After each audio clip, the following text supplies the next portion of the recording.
34 hari sudah virus corona menghantui kota tercinta kita. Sejak Bapak Bupati mengumumkan 1 pasien positif corona, hari ini tanggal 29 April tahun 2020 sudah ada 20 kasus pasien positif corona. Tidak sedikit yang sudah dilakukan oleh pemerintah dan juga organisasi sosial, mulai dari edukasi, mulai dari sosialisasi dan juga antisipasi. Tapi tidak banyak yang peduli terhadap kasus corona ini. Padahal ketika kita mau mengantisipasi, jauh lebih efektif, jauh lebih hemat pencegahan daripada mengobati. Saya Niken dari Adventure Magelang Surga bersama dengan tim kreatif Jagong Waton, Jagongan Waspada Terhadap Corona. Yang kedua dengan tema apakah hand sanitizer atau cuci tangan yang lebih efektif. Sudah hadir di depan kita semua ada Bunda Farin. Bunda Farin ini adalah Ketua Penggerak PKK Kabupaten Lumajang dan beliau juga merupakan istri dari Bupati kita. Selamat malam Bunda. Mbak Niken. Ya. Ada Dokter Ajeng juga, dokter yang luar biasa sudah menemani kita malam hari ini. Dan ada 2 host yang cukup terkenal di Lumajang, ada Kakak Firly dan juga ada Rara. Langsung saja kita mulai. Assalamualaikum warahmatullahi wabarakatuh. Selamat malam warga Lumajang dan sekitarnya. Tentunya pada malam hari ini kita berada di acara Jagong Waton Waspada Terhadap Corona. Dan tentunya tema pada malam hari ini adalah hand sanitizer atau cuci tangan. Dan tentunya kita akan live di YouTube dan juga di Facebook. Untuk YouTube-nya bisa langsung lihat di Lumajang Exotic. Dan juga untuk Facebooknya bisa di Info Lumajang atau grup FB Lumajang. Dan juga ada di PKK Lumajang dan juga di kantor AMS Lumajang. Jadi mungkin teman-teman yang sudah gabung bisa di-share ya ke orang-orang terdekatnya untuk nonton live kita pada malam hari ini. Benar sekali, dan tentunya pada malam hari ini kita bersama 2 narasumber kita ya Rara. Dan kebetulan salah satu saya kenalkan kembali ya Rara, ada Haja Musfarina Nuriyatin Torik MPD, Ketua PKK Kabupaten Lumajang atau yang biasa kita sebut dengan sebutan Bunda.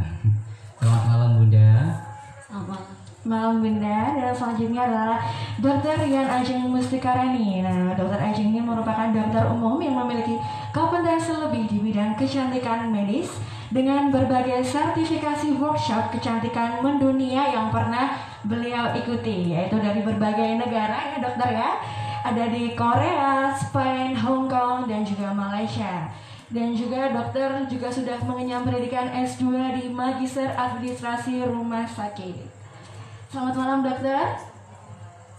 Baik, sehat ya dokter ya? Alhamdulillah sehat. Bunda sehat ya Bunda? Sehat semuanya pada malam hari ini. Dan tentunya sebelum kita langsung ke intinya, tadi sudah jelaskan sama Pak Niken bahwa pada malam hari ini rilis ada 20 tambah 20 ya Mbak Niken. 20 ya. COVID-19 sudah memasuki Lumajang 20 orang. Nah ini cukup sangat menyedihkan ya. Benar. Tiap hari kok tambah-nambah, nggak berkurang ya. Jadi semoga apa yang kita lakukan hari ini, malam ini bisa mengedukasi masyarakat Lumajang khususnya untuk lebih peduli lagi terhadap COVID-19 ya. Udah nggak boleh nongkrong lagi ya. Baik, langsung aja ke pertanyaan kita santai ya pada malam hari ini. Untuk lebih jelasnya lagi ini berulang-ulang, saya pertama ingin bertanya kepada Dokter Ajeng sebagai paramedis, nggih dokter nggih. Sekali lagi saya ingin mengingatkan lagi kepada teman-teman untuk lebih konsen terhadap corona. Mungkin ada yang masih bingung corona ini apa sih? Benar sekali. Beribu-ribu kali harus diingatkan ya kak ya. Benar, bahkan di banyak orang yang apa sih corona ini kayak gak jelas gitu. Ternyata corona ini bukan virus yang apa ya? Yang ecek-ecek ya. Benar, ini virus yang sangat membahayakan. Sangat membahayakan. Nah, jadi mungkin dokter bisa dijelaskan dokter kepada masyarakat Lumajang, corona itu apa sih? Terima kasih Mbak atas kesempatannya untuk pertanyaannya. Yang pertama saya akan menjelaskan tentang apa sih corona itu. Corona itu sejenis virus yang sekarang memang sedang menjadi trending topik. Dia menyerang sistem pertahanan tubuh kita, terutama di sistem pernafasan, dengan memiliki gejala yang pertama demam, pusing, batuk, pilek, dan penularannya sangat gampang atau sangat cepat. Oleh karena itu, kita tetap harus sangat waspada terhadap virus corona ini. Oke, jadi untuk penularannya sendiri tuh gimana sih dok? Kan banyak ya yang simpang siur awalnya dari droplet atau mohon maaf nih dari ludah ya ketika kita bersin gitu. Sekarang kan dari udara gitu, airplane ya katanya. Nah itu bagaimana sih dok untuk lebih jelasnya tuh sebenarnya seperti apa penularannya? Untuk penularan dari virus corona itu sendiri saat ini kita sebut melalui aerob atau melalui udara. Jadi contohnya seperti ini. Ketika ada seseorang sedang berbicara kepada kita, itu juga bisa mengeluarkan virus corona meskipun dia tidak sedang batuk atau tidak sedang pilek. Maka dari itu sudah sangat luar biasa pemerintah Lumajang dan beberapa institusi terkait juga kegiatan sosial seperti AMS juga kan terus memberikan edukasi untuk selalu memakai masker. Waalaikumsalam. Bangga. Ini Mungkin bisa gabung ya. Karena ini santai ya kak ya. Jadi kita ngopi atau ngobrol santai ini ya sambil ngopi-ngopi nanti. Alhamdulillah sudah hadir Bupati Lumajang. Ini Pak habis terawih mungkin guys. Karena masih suasana bulan Ramadan. Guys, mungkin kami lanjutkan nggih Cak Tarik nggih. Nggih, monggo. Jadi sudah saya ucapkan lagi terima kasih banyak untuk pemerintah Kota Lumajang dan beberapa para pegiat sosial, contohnya AMS yang sungguh sangat luar biasa sudah memberikan edukasi masyarakat kita tentang wajib pakai masker. Sampai saya pernah mau berangkat ke klinik pagi-pagi itu ada cegatan dari bapak-bapak polisi kita untuk mengingatkan kita memakai masker. Masya Allah. Jadi betapa mereka berkorban berada di jalan untuk mengingatkan kita pakai masker gitu. Itu suatu pengorbanan yang sungguh luar biasa. Baik, jadi kesimpulannya memang corona ini gak hanya menular dari cairan ya, tapi juga dari udara begitu dokter ya. Dan kita harus menjaga benar-benar dengan menggunakan masker salah satunya. Dan ini juga langsung saja dokter berkaitan dengan tema kita pada malam hari ini. Banyak sekali yang mungkin salah kaprah ya dokter antara cuci tangan atau menggunakan hand sanitizer. Benar sekali. Dan lebih efektif mana bercuci tangan atau pakai hand sanitizer ini dokter? Menurut dokter Ajeng gimana? Kalau ditanya lebih efektif mana cuci tangan atau hand sanitizer? Menurut saya tidak ada yang bisa mengalahkan keefektifan cuci tangan menggunakan sabun. Oke, jadi mereka berdua memiliki fungsi yang berbeda gitu. Yang pertama banyak pertimbangan untuk kita bisa menggunakan kapan kita bisa menggunakan hand sanitizer atau kapan kita harus wajib untuk cuci tangan. Seperti itu.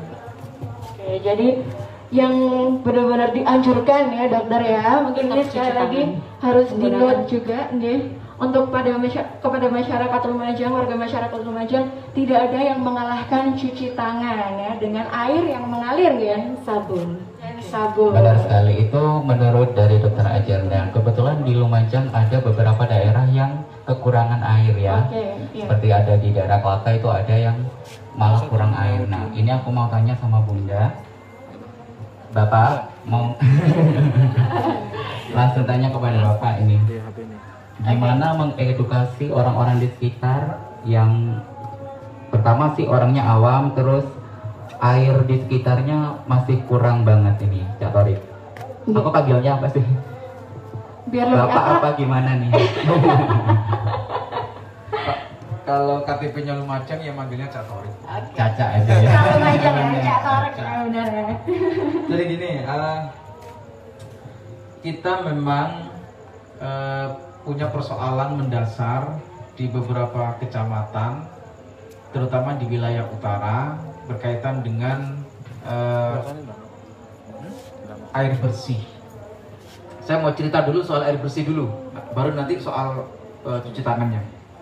Jadi air bersih ini memang segala daya upaya terus diikhtiarkan. Ada banyak program dari berbagai elemen masyarakat, baik juga komunitas, termasuk juga beberapa kebijakan yang itu langsung dari pemerintah pusat untuk apakah pengeboran atau mencari titik-titik sumber mata air yang ada di persekitaran wilayah utara. Ada beberapa yang sudah ngebor, keluar air tetapi tidak lama. Ada beberapa saluran yang tersambung dari mata air, tetapi memang daerahnya, kawasannya tidak bisa menggunakan sistem gravitasi karena ada mata air yang di bawah, permukimannya di atas, pasti harus pakai pompa. Oke, itu geografisnya memang begitu. Maka hari ini yang ready sumber mata air yang sedang dikelola oleh pemerintah adalah sumber mata air Ranu Bedali. Sumber mata air Ranu Bedali ini untuk 3 kecamatan sekaligus, Ranuyoso, Klakah, Gedung Jajang. Sampai saat ini debit mata air yang ada di Ranu Bedali ini semakin berkurang, tidak hanya berkurang sedikit tapi sudah jauh berkurang. Sumber mata air yang ada di Ranu Bedali itu pembangunan infrastrukturnya itu ganda. Saya sudah masuk ke dalam sumber mata airnya, kurung-kurungnya besar, sudah masuk saya, turun ke Ranu Bedali. Nah, perkembangan berikutnya dulu pernah ada perencanaan untuk membagi sumber mata air, salah satunya di Ranu Klakah. Tapi dulu ketika bupatinya almarhum Pak Sarojat, ada penolakan dari masyarakat di sekitar Ranu Klakah, sehingga mesin yang sudah diturunkan, peralatan yang sudah diturunkan, termasuk pipa-pipa besar yang sudah terpasang tidak jadi. Ya karena ada penolakan dari masyarakat. Nah sampai saat ini kondisinya berbagi air. Itu pun dengan kondisi debit mata air yang sedikit. Oke. Apa langkah berikutnya? Kita sudah merencanakan sumber Merutu kita jadikan sumber mata air, dan ini saya kira tidak ada persoalan dengan pemukiman karena tidak jauh dari pemukiman atau karena jauh dari pemukiman. Nah sehingga ke depan sumber Merutu ini begitu kita sudah bisa mengoptimalkan menjadi sumber mata air yang bisa dikelola, insya Allah ini akan bisa membagi lagi mata air yang menjadi kebutuhan masyarakat di wilayah utara untuk kebutuhan air bersihnya. Oke ya. Fokus nanti bisa yang Ranu Bedali ini khusus untuk Ranuyoso. Klakah sama Gedung Jajang bisa dibagi di sumber mata air sumber Merutu. Oke. Apakah bisa saat ini cepat? Tentu tidak bisa dalam waktu dekat. Saat ini sedang disusun perencanaannya. Saya minta yang khusus perencanaan, ada pompa yang besar, ada sumber mata air yang bisa mengaliri. Saya kira itu juga bisa menyelesaikan sebagian problem yang ada di wilayah utara. Oke. Nah ya soal sumber mata air ya. Apa yang sekarang dilakukan? Sekarang dengan segala ikhtiar yang kita lakukan, ada tangki baik dari BPBD, PDAM maupun yang ada di desa-desa. Dulu ada tangki yang fokusnya dilakukan pendistribusiannya oleh BPBD, tetapi menurut beberapa evaluasi yang dilakukan di lapangan itu tidak efektif. Akhirnya sudah mobilnya ditaruh di desa. Sekarang mobilnya ada di desa, di beberapa desa di wilayah utara yang sudah memiliki mobil tangki. Nah, harapannya dengan dikelola oleh desa, maka mobil itu bisa lebih mudah mendistribusikan. Saya mendapatkan informasi memang ada yang tidak optimal, ada yang masih bayarnya mahal, macam-macam. Ya, itu sebagai bagian dari evaluasi kami. Tapi bahwa pemenuhan air bersih terus kita lakukan. Dengan kondisi yang ada ini tentu semua hari ini menyelesaikan problemnya masing-masing. Termasuk yang ada di wilayah utara yang keterbatasan air bersih. Saya kira betul tadi soal cuci tangan, iya dilakukan. Saya kira cuci tangan itu tentu kalau di wilayah utara terbatas, tapi ya tidak boleh tidak cuci tangan, tapi fokus tetap cuci tangan. Terbatas ya tentu berbeda dengan kondisi yang ada di kota, di wilayah selatan yang airnya tercukupi. Ya tentu penggunaan airnya harus membatasi. Nah, kita sedang ikhtiar terus satu persatu kita tuntaskan. Saya kira itu ya. Baik, tentunya dari pemerintah sudah memberikan fasilitas ya untuk daerah yang kekurangan air, dan tentunya dari Dokter Ajeng bagaimana? Jadi kalau dari saya sendiri tetap seandainya kondisi kita sedang jauh dari tempat cuci tangan atau kita saat bepergian, terus kemudian saat kita sulit untuk mendapatkan air bersih, kita bisa menggunakan hand sanitizer. Oke, jadi hand sanitizer sebagai option ya dok ya. Betul. Jika memang tadi ya kita jauh dari air ya, Air bersih. ya, mungkin kalau misalnya kita lagi ada di jalan gitu nih dok ya, atau di daerah-daerah yang tidak memungkinkan kita mengambil air bersih untuk cuci tangan. Oke. Dan ini aku ada pertanyaan lagi, untuk di daerah bagian utara kan rata-rata orangnya awam nih Dok. Kita sebagai pemerintah sudah memberikan air yang cukup untuk cuci tangan. Gini, kalau cukup belum. Oh, masih belum. Masih kurang iya. Kurang. Masih kurang iya dengan segala keterbatasannya. Dengan segala keterbatasannya kan biasanya ada orang yang apa sih kok cuci tangan gitu. Nah, ini dari pihak Ibu mungkin dari PKK atau dari Cak Torik untuk mengatasi itu gimana? Sebenarnya sederhana ya. Kita ini kan salat 5 waktu ya. Kan mesti wudu. Ya, Ya kan? Nah, kenapa nggak sekalian itu jadi sekaligus wudu, kemudian tapi kalau ketika basuh tangan sambil dikasih sabun, kan sama.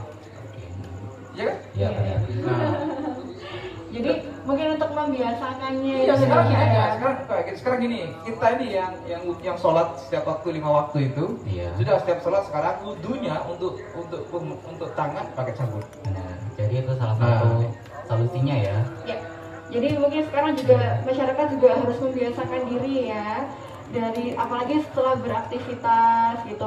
Apalagi di daerah utara juga daerahnya dekat dengan perbatasan ya, Cak ya. Jadi itu mungkin harus lebih waspada lagi seperti itu. Dan berkaitan dengan hand sanitizer dan cuci tangan itu, dok. Jadi sekarang kan apalagi sebelum bulan ini kelangkaan hand sanitizer itu sangat-sangat langka ya dok. Kalau sekarang masker sudah mulai ada, mohon maaf di Indomaret, Alfamart sudah mulai ada, tapi untuk hand sanitizer juga masih sulit gitu dok. Nah ini muncul banyak ide dari masyarakat karena memang harganya yang cukup mahal. Jadi banyak masyarakat yang memilih untuk membuat hand sanitizer sendiri gitu dok. Nah ini gimana sih dok standarnya? Bahkan kan mungkin banyak yang beredar pun itu nggak sesuai standar. Benar sekali. Ya. Bahkan di toko-toko online itu banyak sekali hand sanitizer, ada yang gel, ada yang agak apa ya, Cair yang agak begitu cair ya. itu yang memenuhi standar itu seperti apa nih dok? Oke, kalau dari hand sanitizer yang memenuhi standar itu seperti apa? Tentunya kita harus melihat dari apakah dia memiliki rekomendasi dari Kemenkes atau sudah memiliki standar BPOM. Karena apa yang BPOM keluarkan atau Kemenkes memberikan standar itu pasti sudah memiliki standar yang baik. Dalam arti dia pasti sudah memiliki kadar alkohol minimal 60-70% yang dibuktikan dia bisa untuk membunuh kuman. Gitu.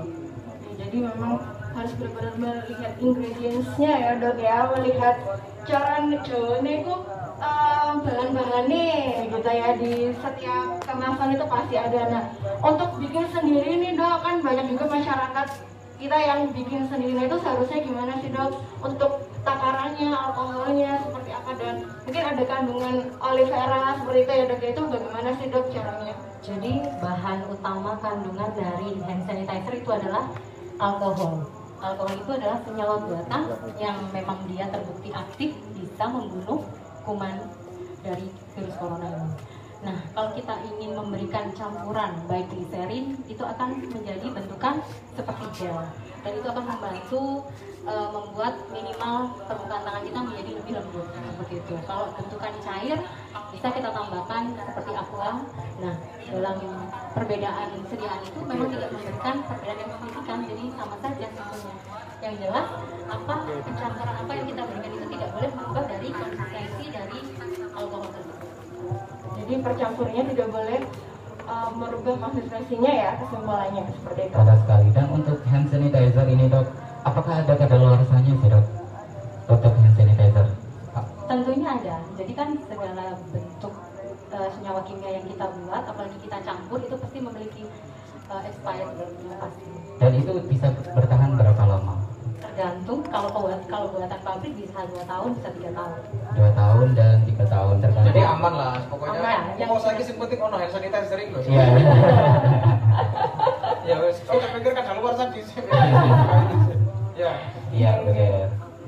Dan mungkin kan juga ada kandungan alkohol gitu tuh tidak berbahaya ya Dok ya. Soalnya kan ada juga yang salah kaprah antara, kita masih bingung gitu mengartikan antara antiseptik ya, untuk hand sanitizer kan tergolong antiseptik ya Dok, atau dengan desinfektan. Nah itu kan ada yang salah kaprah sampai desinfektan disemprot di daerah tubuh yang ternyata itu tidak boleh. Benar. Itu bisa dijelaskan Dok? Jadi begini, kalau yang dinamakan dengan antiseptik adalah suatu senyawa kimia buatan yang kita pergunakan untuk membunuh kuman yang bisa kita kenakan pada jaringan organ hidup. Contohnya adalah kulit kita, itu masih aman.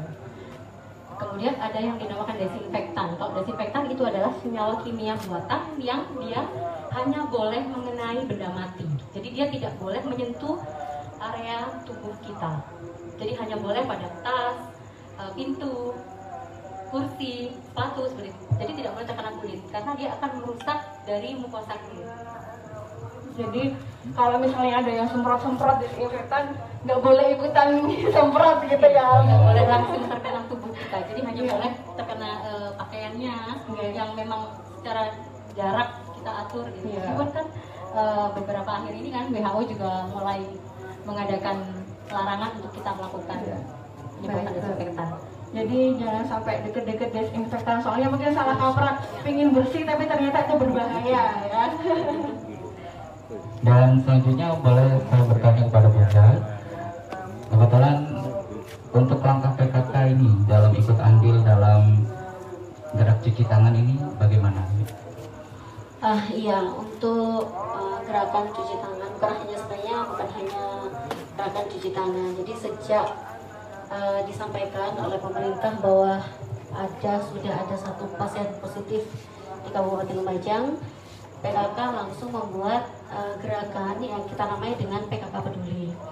Kita awalnya itu adalah mengirimkan himbauan kepada seluruh ketua tim penggerak PKK dari tingkat kecamatan sampai tingkat desa dan kelurahan agar mengedukasi kepada masyarakat untuk waspada terkait masalah virus corona. Yang pertama yang harus disosialisasikan dan diedukasikan oleh kader-kader kita adalah untuk gerakan cuci tangan dengan air yang mengalir, kemudian menggunakan masker dan juga social distancing waktu itu. Nah, untuk gerakan cuci tangan sendiri memang masif kita edukasikan kepada masyarakat bahwa sebenarnya cuci tangan itu bukan sesuatu hal yang susah untuk dilakukan oleh masyarakat. Jadi kita menghimbau kepada masyarakat melalui kader-kader PKK sampai tingkat RT RW, karena kita punya wisma juga di bawah, bahwa sebaiknya setiap rumah itu kalau bisa itu ada tempat cuci tangan. Nah, itu bisa dilakukan oleh masyarakat dengan apapun yang ada di rumah masing-masing sesuai dengan kemampuan yang dimiliki oleh rumah masing-masing. Kami menyampaikan bahwa apa yang ada yang bisa dibuat itu yang dibuat. Ada misalnya ember yang sudah tidak kepake, mungkin bisa menggunakan itu. Ada mungkin sisa dari tongcat yang tidak kepake, itu bisa menggunakan itu. Menggunakan kendi pun juga bisa. Yang penting apapun yang ada, semampunya masyarakat bisa di depan rumah masing-masing atau di titik-titik tertentu di di sekitaran RT RW, bisa dibuat tempat cuci tangan. Kita himbau untuk itu ada. Jadi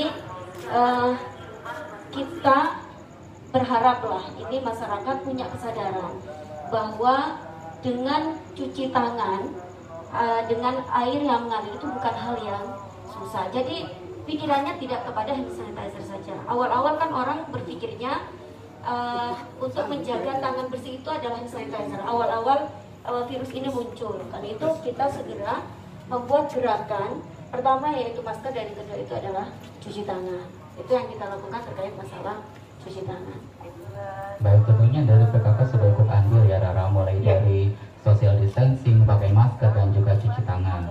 Dan dari yang paling dekat dengan kita ya, yaitu daerah rumah kita, gitu, sebisa mungkin harus dijaga gitu ya, keluarga harus dijaga dari virus corona gitu ya.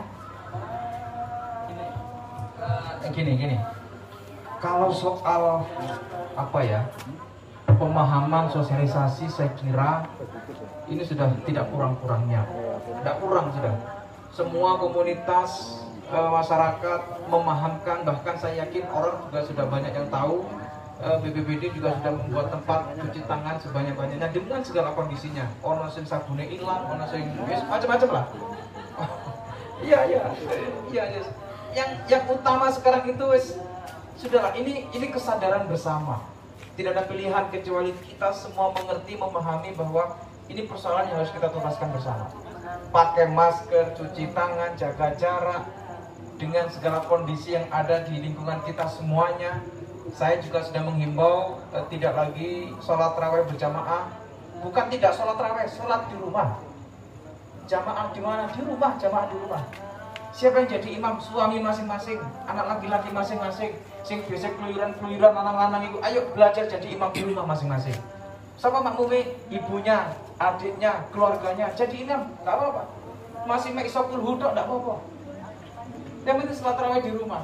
Ojo keluar-keluar, gak tarawih, tapi mari ngono menyampaikan dengan segala pemahaman yang menyesatkan. Tidak boleh di masjid, bukan tidak boleh tarawih. Tarawih silahkan di rumah masing-masing berjamaah dengan keluarganya. Salat Jumat juga begitu. Salat Jumat misalnya kita tidak melarang untuk selamanya tidak salat Jumat, tidak. Mengganti dengan salat zuhur sama wajib. Salat zuhur juga wajib, salat Jumat juga wajib, sama. Supaya apa? Supaya ini segera tuntas ya.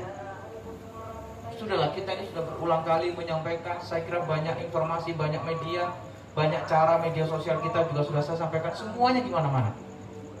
Nah, tapi masih saja ada masyarakat yang saya tidak tahu apalagi yang harus kami lakukan, dengan cara apa. Masa nanti ini disamboi kayak orang India? Iya. Apa masa dilarang disamboi? Tidak, saya kira masyarakat Lumajang tidak begitu. Ya, semua punya keinginan yang sama untuk segera tuntasnya virus corona ini. Saya kira itu ya.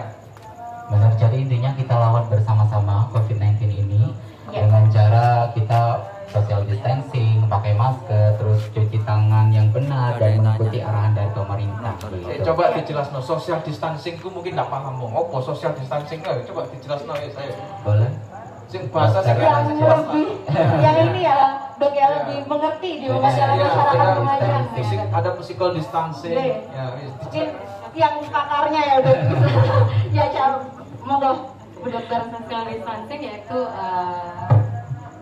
jaga jarak juga termasuk, jangan keluar rumah, jadi mengurangi kontak dengan orang luar, bahkan untuk menghindari atau mengurangi menerima tamu Jadi tidak gampang, tidak seperti dulu waktu sebelum ada COVID-19 seperti itu. Jadi emang benar-benar harus menjaga diri, menjaga jarak terhadap sesama pun, saudara datang ke rumah pun kita juga tetap harus batasi.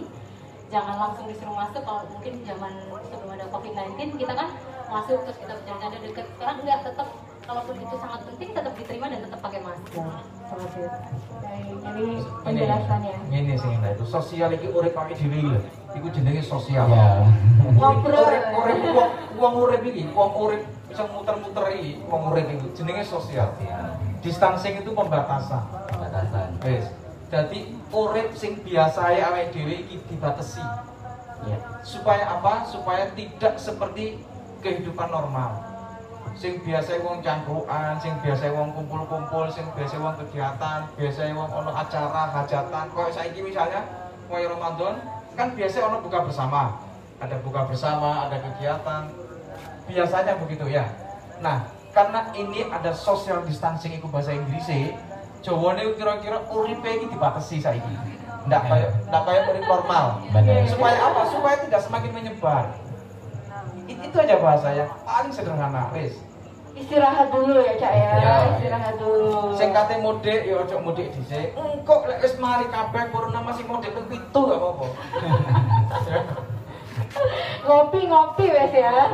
Ngopi sampai subuh gak apa-apa, ngopi ora.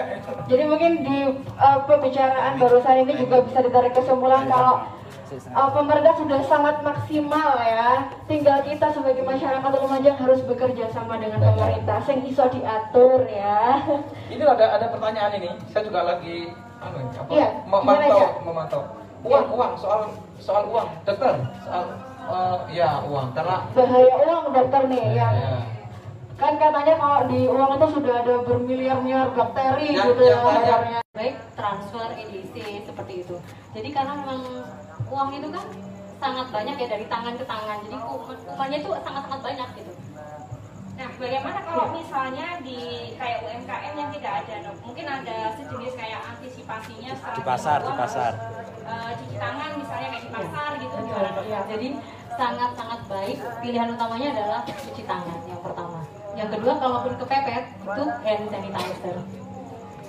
Jadi apalagi setelah menerima uang itu ya yang bakterinya banyak ya dok, harus untuk langsung cuci tangan seperti itu. Atau nerimanya pakai plastik. Nah, atau terimanya bisa pakai plastik gitu ya, Dok ya? Plastik dulu, nanti baru. Sakjane ya gak apa-apa.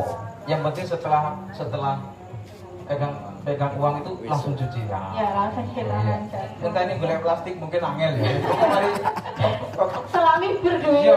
Dan dipastikan sebelum cuci tangan tidak boleh menyentuh 3 area ini ya, mata, hidung, sama mulut. sama tidak boleh menyentuh istri dulu. Baik. Oke. Jadi berkaitan dengan mungkin aktivitas di rumah juga ya dok ya, mungkin orang-orang juga pasti kepikiran kalau baru dari rumah dari luar rumah baru cuci tangan. Kadang juga aktivitas di rumah kan mungkin ada beberapa aktivitas yang membawa bakteri ini, gimana dok? Jadi kalau saya sendiri lebih setuju dengan apa yang direkomendasikan oleh Kemenkes untuk 5 waktu penting untuk kita melakukan cuci tangan, yaitu 3 sebelum dan 2 sesudah. Yang pertama sebelum makan, yang kedua sebelum menyiapkan makanan atau minuman, yang ketiga sebelum memegang anak atau menyusui. Oke. Dan 2 yang sesudah adalah, yang pertama adalah sesudah buang air besar, sesudah buang air kecil, dan sesudah menceboki anak, ya kan? Terus kemudian sesudah yang kedua adalah sesudah memegang benda atau hewan peliharaan atau kontak dengan sesama, itu kita wajib untuk melakukan cuci tangan. Kalau bersin gitu dok, gimana dok? Cuci tangan. Cuci tangan ya. Padahal dari diri sendiri tapi Ya. juga langsung cuci tangan. Cuci tangan. Oke. Ini dok, sebenarnya cuci tangan itu kan hal yang simpel. Cuma ada penelitian nih teman-teman, dari 100 orang, dari 100% orang yang diteliti, hanya 70% yang cuci tangan habis dari kamar mandi. Artinya dari BAB itu ada yang 30% tidak. Dan 70%-nya itu 50%-nya tidak dengan benar. Nah itu Itu bagaimana dok? Ya itu betul sekali karena minimal kita tuh sangat sulit ya, sangat sulit. Terkadang kita jadi masyarakat awam pun jadi berpikir gimana sih cara cuci tangan yang betul itu. Padahal WHO sendiri sudah memberikan rekomendasi untuk cara cuci tangan itu. Yang kita sering dengar nih 6 langkah cuci tangan dengan 6 langkah, oke? Dengan 6 langkah. Dicatat ya. Ya, 6 langkah itu yang paling betul. Jadi prinsip dari cuci tangan itu sendiri yaitu yang pertama dengan menggunakan sabun dan air mengalir dengan mengusap ke seluruh permukaan jari untuk terkena air dan busa selama kurang lebih minimal 20 sampai 60 detik. Oke, jadi 6 langkah ini mohon dicatat ya di rumah supaya kita bisa mengedukasi juga yang benar cuci tangannya seperti itu. Jadi nggak asal cuci tangan ya dok ya. Mungkin bisa dicontohkan. Oke, bisa dicontohkan. Siapa ini jadi modelnya? Berapa sendiri? Oh benar. Ya. Monggo dok. Jadi yang pertama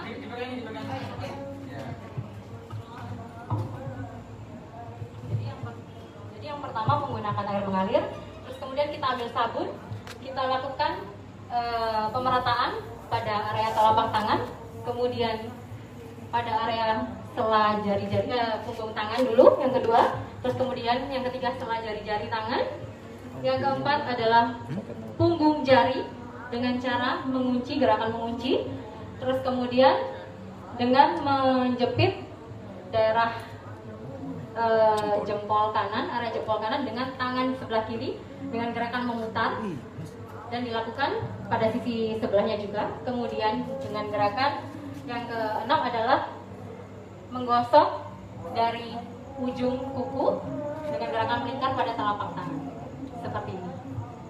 Setelah itu kita bilas dengan air mengalir. Sudah. Oke, jadi yang tadi adalah 6 cara ya dok ya, Ya. 6 langkah untuk Langkah mencuci cara tangan cuci yang benar ya, sudah memenuhi standar dari WHO. Benar, itu adalah cara cuci tangan. Mungkin dari Ibu Ferin ada yang mau ditambahkan tentang cuci tangan juga? Ya, kalau masalah cuci tangan sekarang itu sampai anak-anak kecil itu sudah bisa semua. Anak saya, anaknya Mbak Niken itu cara cuci tangan 6 langkah itu sudah bisa semua, walaupun kadang-kadang ada agak kebalik-balik gitu.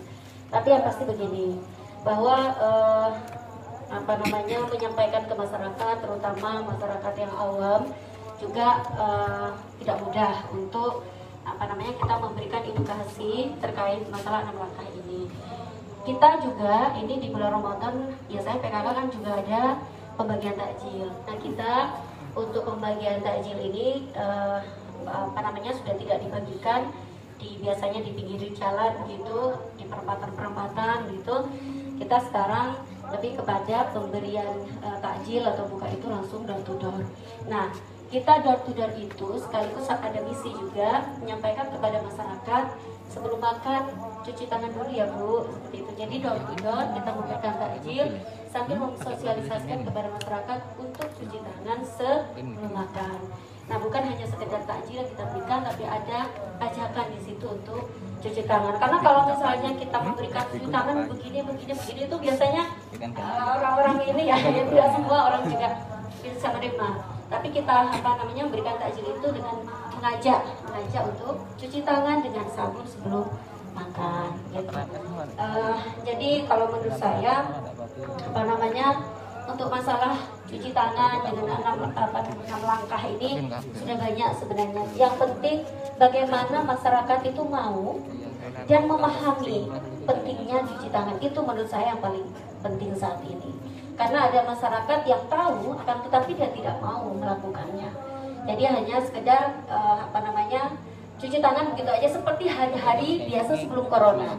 Masyarakat kita banyak gitu, misalnya di sawah, biasa makan di sawah, kan hanya cibuk di kadang-kadang di di air yang di pinggir-pinggir sawah itu parit-parit gitu kan. Nah, itu kadang-kadang kan biasanya begitu, nggak apa-apa, biasanya begini juga nggak apa-apa. Nah, memberi pemahaman kepada masyarakat yang lebih terkait mencuci tangan dengan sabun itu juga bukan hal yang mudah. Karena itu ajakan-ajakan ke masyarakat dengan ajakan yang menurut pikiran mereka itu sambung dan masuk akal, itu yang menurut saya paling jitu untuk mengajak masyarakat terkait masalah cuci tangan. Termasuk yang dilakukan PKK itu, kita memberikan kita makanya buka berkah ya, takjil itu door to door sekaligus mengajak kepada masyarakat, Bu, Bapak mohon nanti sebelum makan cuci tangan dengan sabun, seperti itu yang kita sampaikan kepada masyarakat, seperti itu. Baik, sangat menginspirasi sekali ya. Jadi bagi teman-teman komunitas ataupun saudara-saudara di rumah, ketika memberikan sejenis takjil itu dilakukan dengan cara door to door. Dan ketika memberikan itu lebih bagus dikasih himbauan untuk cuci tangan sebelum makan. Hal sepele tapi sangat sekali bermanfaat. Karena langsung gitu ya, akan berimbas secara langsung. Dan berkaitan dengan cuci tangan juga, ini kan pakai sabun nih ya, kembali lagi nih bahas sabun lagi. Ini sabun yang seperti apa sih, Dok? Kan banyak sabun ya, kalau kita ngomong sabun kan macam-macam. Nah itu bisa dijelaskan, Dok? Oke, tentunya kalau kita cuci tangan dengan sabun, kita harus memilih sabun yang memiliki kandungan antiseptik. Contohnya boleh disebut merek nih. Dettol. Emang ada sabun yang tidak antiseptik? Ada beberapa, mungkin sabun-sabun kecantikan. Mosok kayak sabun kecantikan. Sabun papaya. Iya. Kalau yang umum dok, biasanya apa dok? Merek yang umum? Oke, Lifebuoy, boleh, terus Dettol ya kan, boleh. Disebutkan pakai gift, Ada nggak? sabun. Gift itu ada juga sih yang versi ada antiseptiknya. Dia cenderung lebih membuat kering ke kulit Pak. Iya. Sebetulnya. Mama lemon. Sabun cuci itu? Ya ada, boleh, boleh. Rinso, sokli. Jadi maaf ya, kita itu turun ke masyarakat, ada yang menanyakan sabun cuci tangan itu kan hanya ada di Alfa sama Indomaret begitu, karena yang mereka pahami itu sabun cuci tangan. Jadi saya sampaikan ke masyarakat, sebenarnya pakai sabun apapun itu monggo, daripada tidak sama sekali. Mereka punya sabun batang, tidak pernah menyebut merek. Ya mudah-mudahan ini tidak keliru ya. Yang penting pakai sabun cuci piring juga tidak masalah. Yang penting menggunakan sabun. Jadi mereka pikirnya itu ada sebagai masyarakat kita yang memahami, cuci tangan pakai sabun khusus untuk cuci tangan. Jadi ini mungkin perlu diedukasi ke masyarakat bahwa memang bukan hanya itu, sabun batangan juga bisa, kayak Sabun colek juga bisa. Intinya juga bisa. Sabun yang bisa membuat kandungan lemak atau kadar lemak yang ada di kulit kita atau di piring pun ataupun di baju itu bisa hilang gitu. Karena dari coronavirus itu pun dia punya lapisan paling luar itu dari lemak. Jadi dia akan terbilas habis jika kita menggunakan sabun. Intinya itu sabun yang sekiranya di kora-kora lemak hilang. Iya, betul. Timbang nggak sabunan ya, Daripada nggak ya. sabun. Sabun hijau gak apa-apa. Kalau masih ngusul kelerek itu. Terus kalau nak kelerek saya kira, terus gampang kan sabun timbang kelerek. Jadi sekali lagi harus benar-benar pakai sabun ya. Oke. Yang penting juga ini, tidak hanya cuci tangan juga mandi penting. Oh iya. Iya, kita ini kan sosialisasi cuci tangan tuh kemarin lu ke atas wangi. Benar. Lupa nggak mandi ya Cak ya. Ini aku mau tanya sama Bunda, untuk ini meningkatkan imunitas tubuh, kan biasanya di desa-desa itu ada taman toga, itu sangat penting sekali apa gimana sih Bunda? Iya, masyarakat kita juga kan ada yang terbatas begitu. Ada juga masyarakat kita yang lebih percaya kepada tanaman obat-obatan warisan leluhur kita. Sebenarnya memang banyak di setiap daerah, hampir setiap desa, walaupun tidak, ya pokoknya hampir setiap desa, walaupun antara desa satu dengan yang lain toganya bagus, asma toganya bagus, KRPL-nya bagus, tergantung ini. Kalau KRPL kan ada misalnya sayur dan tanaman obatnya, toga khusus misalnya kepada tanaman obat keluarga yang saat ini juga mulai dikembangkan juga oleh Dinas Kesehatan yang dinamakan dengan Asman Toga. Jadi sebenarnya setiap masyarakat itu untuk mendapatkan obat-obatan alami itu lebih mudah istilahnya. Jadi mereka mendapatkan jahe, kencur, kunyit dan lain-lain sebagainya itu lebih mudah. Dan itu juga bisa kok digunakan untuk sekarang orang kan begini. Pokoknya yang dikejar itu vitamin C gitu kan. Sampai di pasaran juga apa namanya, sehingga sampai nyari itu susah, itu sangat terbatas gitu. Nah, karena itu yang harus disosialisasikan, kita sampaikan kepada masyarakat, ya sudah pakai ramuan-ramuan tradisional itu sebenarnya bisa. Jahe dicampur dengan kunyit misalnya. Kemudian apa namanya, biasa misalnya orang juga minum sirih apa namanya, agar mencegah kanker dan lain sebagainya, karena di situ mengandung antiseptik di dalamnya. Nah, kebanyakan masyarakat kita itu mengetahui itu dan percaya terkait hal itu, dan itu memang tidak bisa dipaksakan. Lebih efektif minum vitamin C, tidak bisa dipaksakan. Maksud saya, apapun itu bisa dilakukan sebenarnya oleh masyarakat untuk antisipasi masing-masing. Juga apa namanya, kepercayaan masing-masing selama itu juga tidak menyimpang dari apa namanya, dari apa yang diterapkan secara medis. Kalau menurut saya itu juga monggo itu dilakukan. Yang penting jangan misalnya mencuci tangan harus mencari apa namanya, maksud saya harus hand sanitizer, mencuci tangan kurang efektif, atau misalnya harus vitamin C, pakai obat-obatan tradisional tidak efektif, tidak begitu, karena dua-duanya saling melengkapi sebenarnya, tergantung kekuatan masyarakat masing-masing. Kita di PKK ada program PAUD Urip. PAUD Urip ini adalah kombinasi antara masyarakat ketahanan pangannya. Jadi masyarakat itu menanam sayur, menanam buah, walaupun itu sekedar yang banyak ditanam oleh apa namanya, kader-kader kita, misalnya hanya tomat misalnya, kemudian kol misalnya, atau kalau buah itu yang banyak ditanam kayak stroberi begitu.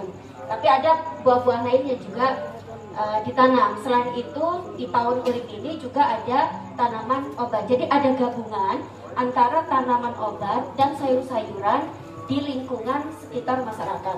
Jadi melalui program PAUD Urip ini kita berharap masyarakat itu sekedar flu misalnya atau kurang enak badan, cukup dengan menggunakan tanaman obat yang ada di sekitarnya. Ataupun kalau misalnya hanya sekedar butuh sayur, itu bisa didapat dari halaman sekitarnya. Jadi gerakan PAUD Urip ini kombinasi dua hal ini, ada toga dan juga ada sayur. Nah, ini sebenarnya program yang sudah kita gerakkan sebelum ada COVID. Dan mudah-mudahan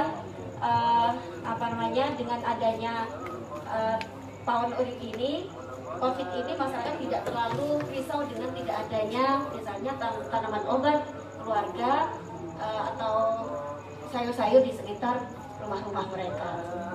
Baik, yang tadi bisa lebih sehat juga ya Bunda ya, karena organik juga Bunda ditanam sendiri kan, nggak pakai pestisida. Dan mungkin di sini juga ada Ibu dokter ya Bu, kalau misalnya dari segi medis juga gimana sih Bu, karena pakai herbal juga kan, herbal.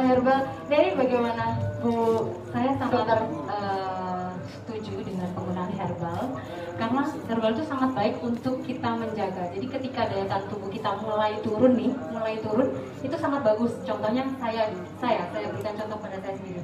Saya pernah beberapa kali dalam kondisi corona ini tiba-tiba karena saya paranoid juga ya, kadang kita kan takut ya, aduh bertambah lagi nih gitu kan. Tiba-tiba tenggorokan saya seperti sakit untuk menelan gitu kan, sering kan pasti semuanya karena iya, termasuk saya juga gitu. Tiba-tiba saya langsung ngambil cairan jahe yang saya buat sendiri dalam bentuk sirup, terus kemudian saya minum, besok paginya sudah langsung enak. Jadi saya menggunakan herbal. Menggunakan herbal, kalau sudah sakit baru menggunakan obat. Nah, tentunya Rara, kita sudah bahas tadi cuci tangan ya, cuci tangan yang lebih efektif itu lebih baik daripada hand sanitizer. Dan tentunya hand sanitizer tadi sudah dijelaskan bagaimana hand sanitizer yang baik ya. Dan kebetulan di COVID-19 ini untuk ibu bunda, banyak ibu-ibu rumah tangga yang kayak ekonominya tuh down ya Rara ya. Ini mungkin dari Bunda untuk menghimbau ibu-ibu untuk berkarya selama di rumah, antisipasinya atau mungkin jual kue atau apa gitu, nah dari PKK. Benar. Kalau masalah mengisi hari-hari selama COVID ini, segala apapun yang bisa dilakukan oleh kader kita himbau. Bukan hanya misalnya mengedukasi diri sendiri, bisa juga bersama dengan yang lain. Karena begini, kan kalau di PKK juga ada grup-grup gitu ya, grup-grup entah WhatsApp atau grup-grup yang yang lain bisa saya sampaikan. Ayo saling memberikan edukasi, termasuk jangan hanya untuk dirinya, tetapi paling tidak juga mengajak tetangga depan, samping kanan, samping kiri. Yang penting membatasi. Misalnya mereka mau membuat masker, ayo membuat masker, diajak bareng-bareng. Jadi saat ini PKK kalau awalnya adalah donasi 1.000 masker itu gerakannya, saat ini sudah berubah menjadi membuat masker sendiri secara mandiri. Jadi kader-kader kita minta untuk mengajak bukan hanya kepada diri dan keluarganya, tetapi masyarakat yang sekitarnya lah, tetangga depan kirinya, share mungkin video-video cara membuat masker secara sederhana yang bisa dilakukan di rumah masing-masing. Saya yakin misalnya setiap rumah itu pasti ada benang, pasti ada jarum, pasti ada gunting. Walaupun tidak punya mesin jahit, sebenarnya masyarakat itu bisa kok membuat masker sendiri. Jadi sekarang sosialisasi kita, edukasi kita kepada masyarakat bukan membagikan masker, akan tapi membuat masker sendiri. Ini jumlah pasien yang positif kan sudah semakin banyak. Masyarakat juga harus semakin waspada. Yang misalnya biasanya keluar rumah mungkin ke tetangga desa mungkin ya, teman-teman juga kader-kader ini memberikan edukasi sampai ke dusun sebelahnya. Misalnya saat ini kita himbau sudah di rumah, stay di rumah sebisa yang dilakukan sekitarnya, karena semakin banyak yang positif. Akan tapi keterbatasan itu juga jangan menjadikan kader-kader ini kemudian membatasi diri juga untuk tidak memberikan edukasi, mengajak masyarakat terkait waspada bahaya virus corona. Nah, kemudian yang kita lakukan lagi adalah kita menghimbau kepada kader agar memberi pemahaman kepada masyarakat terkait masalah virus corona ini. Banyak masyarakat di bawah, saya mendapatkan laporan dari kader bahwa yang dilakukan masyarakat takut kepada pasien yang positif atau PDP misalnya, kemudian mereka mengucilkan, menjauhi gitu. Nah, yang kemudian kita sampaikan kepada kader, tolong disampaikan kepada masyarakat, ketika masyarakat ini takut, bukan berarti mereka mengucilkan atau menjauhi, akan tetapi yang harus mereka lakukan adalah waspada. Waspada itu apa yang harus dilakukan? 3 hal yang harus dilakukan. Yang pertama itu jaga jarak, yang kedua itu pakai masker, yang ketiga sering-sering cuci tangan dan membersihkan diri. Nah, terutama di area-area yang memang sudah menjadi zona merah. Kami PKK juga memberikan bantuan ke zona-zona merah. Seluruh RW-nya kita beri bantuan alat semprot beserta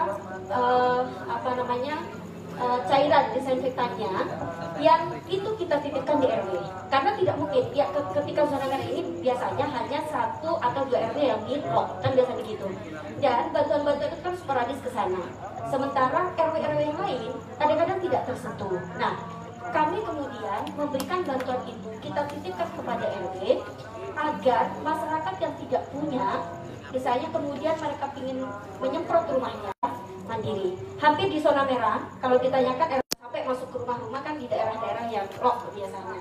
Nah, ini kita berikan itu untuk memberi kesadaran masyarakat. Ayo, ini bisa kita lakukan sendiri, tidak harus menunggu misalnya dari desa dengan membawa penyemprotan yang 10 sampai 20 liter itu. Sebenarnya menggunakan apapun untuk menyemprot, sama itu alat semprot itu juga bisa dilakukan. Yang punya misalnya semprotan bekas setrikaan itu juga bisa kok dilakukan.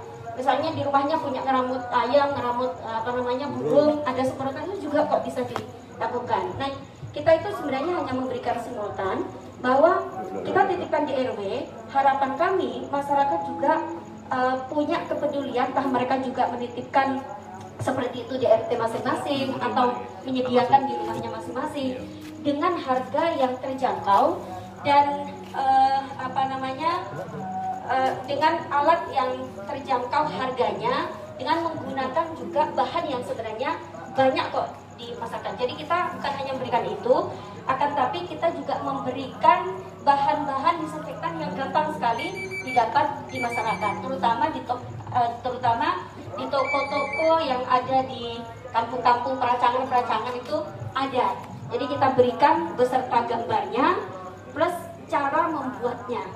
Jadi bukan hanya alatnya yang kita berikan, tetapi gambar-gambar yang bisa dijadikan bahan, kemudian berapa kadarnya untuk ini menjadi bahan disinfektan. Itu yang kita berikan. Hampir seluruh, kalau zona merah, seluruh RW-nya kita berikan alat semprot itu.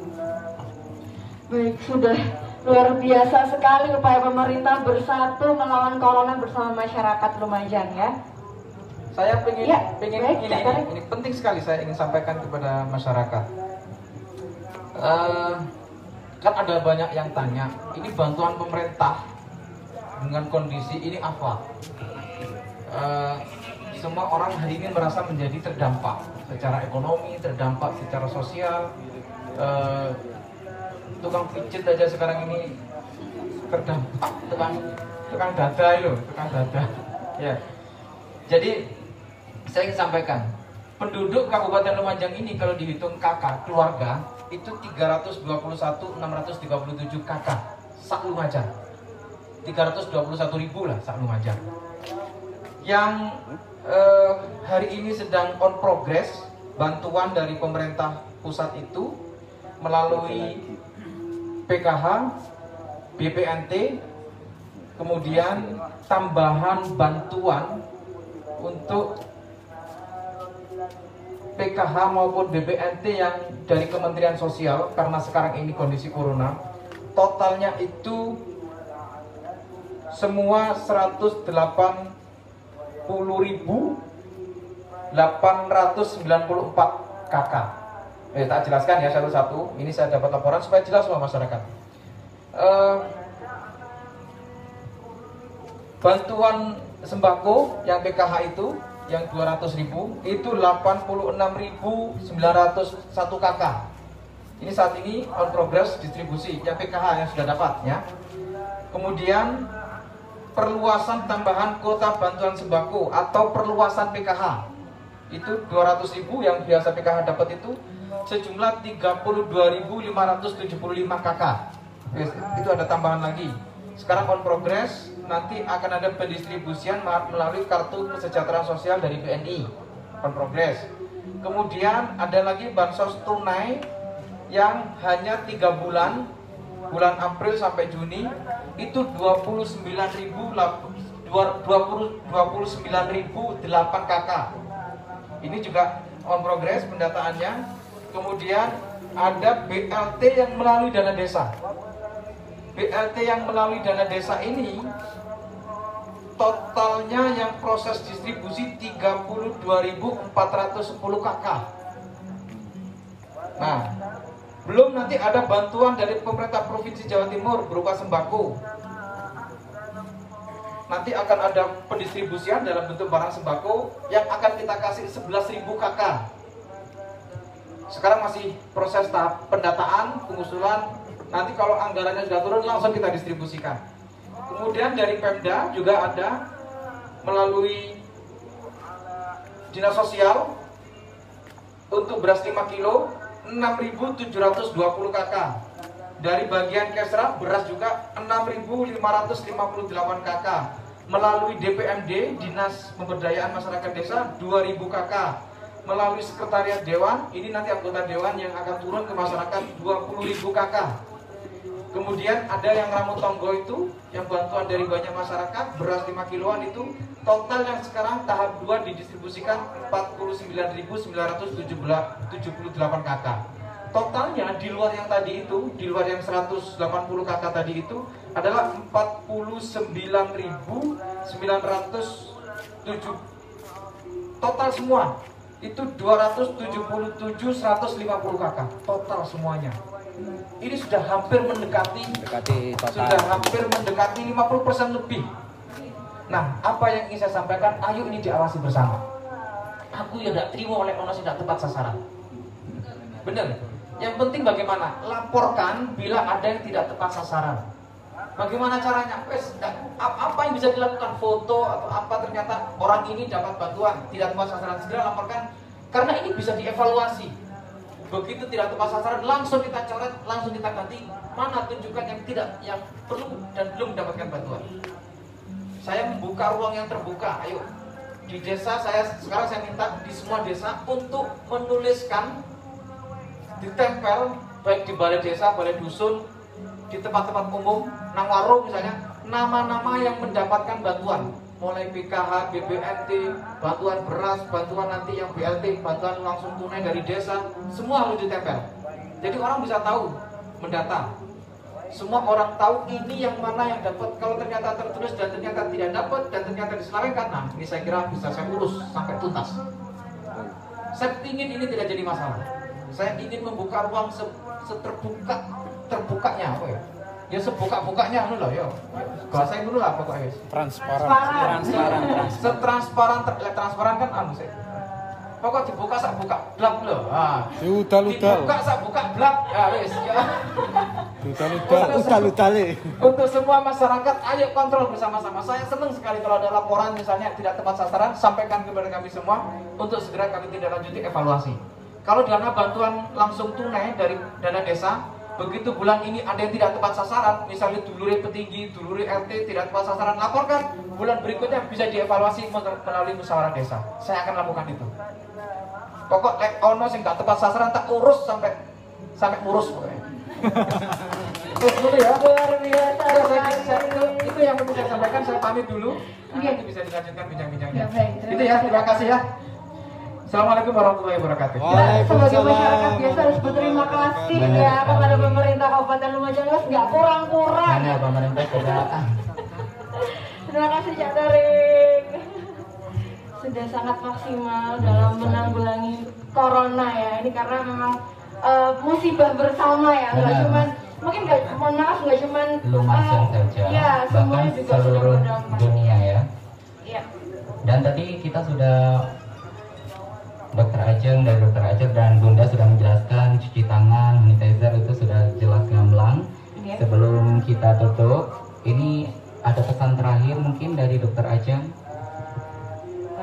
Kalau dari saya yang pertama tetap harus galakkan atau wajib cuci tangan, yang kedua pakai masker, yang ketiga jaga jarak, yang keempat tingkatkan daya tahan tubuh. Jadi tetap harus sehat, cukup istirahat, dan kalau bisa ada kegiatan olahraga. Baik, terima kasih. Dan selanjutnya kepada Bunda, monggo. Kalau menurut saya kepada masyarakat Lumajang, ayo bersama-sama mengikuti himbauan pemerintah dengan positive thinking. Saya berharap dengan positive thinking, karena ini adalah wabah yang kita tidak tahu siapa di sekitar kita yang bisa terjangkit. Bisa kita sendiri, keluarga kita, sekitar kita, karena ini tidak kelihatan. Terjangkitnya juga sekarang ada yang tanpa gejala. Nah, kalau kita hati-hati, kita menyelamatkan diri sendiri, juga menyelamatkan keluarga dan orang lain. Itu sih Prof, menurut saya. Jadi kesimpulannya buat warga Lumajang dan sekitarnya, jangan lupa pakai masker ya Dok, cuci tangan, dan juga sanitizer juga perlu juga ya. Ya, dan juga tadi Bunda juga kita harus bersama-sama ya Bunda, karena nggak kita di orang-orang sekitar kita tuh belum tentu sehat semuanya. Jadi kita harus benar-benar mengikuti anjuran dari pemerintah. Sudah, baik. Oke, terima kasih. Terjawab sudah. Mana yang lebih efektif antara hand sanitizer atau cuci tangan? Cuci tangan jauh lebih efektif dengan menggunakan semua merek jenis sabun yang ada bisa menghilangkan lemaknya. Dan himbauan, tetap gunakan masker, cuci tangan bersih pakai sabun, jaga jarak. Dan tadi Bunda juga sampaikan, ini wabah menjadi tanggung jawab kita semuanya. Mungkin dari Firly atau Rara ada yang disampaikan? Sudah cukup mewakili kita sebagai masyarakat, hanya ingin bekerja sama gitu, Mbak Niken, kepada apalagi kaula muda yang hobi ngopi ini, mungkin sebisa mungkin kita bisa mengingatkan ya, karena bahaya banget gitu. Sebenarnya tidak apa-apa, asalkan pakai masker dan tetap jaga jarak, karena roda kehidupan juga harus tetap berlangsung. Oke. Sekian teman-teman dari saya mengutip dari Mahatma Gandhi, kekuatan tidak datang dari kemampuan fisik, tapi kekuatan itu datang dari semangat yang gigih. Saya Niken dari Adventure Maklar Surga dan juga tim kreatif dari Jagong Waton mengucapkan terima kasih dan Assalamualaikum warahmatullahi wabarakatuh. Waalaikumsalam warahmatullahi wabarakatuh.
Corona musuh kita